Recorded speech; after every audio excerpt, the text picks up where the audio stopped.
Guys, today I have Honor 7 Magic Lite and I want to show you how fix the problem when your game or application are not visible on your Google Play Store, as in my situation.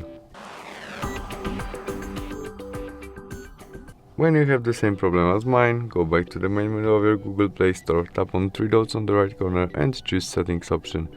In it we tap on Family and Parental Controls. As you can see, now we have PG3. To visible game or application as Mobile Legends game, we need more than PG3. To change it, tap on it, enter your connect pin to your parental controls, and there we can easily change it from PG3 to maybe allow all included, underrated, confirm by understood, and save. We can also turn off our parental controls by switch off.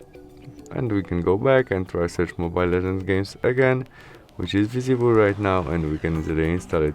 Thanks for watching, see you soon, bye!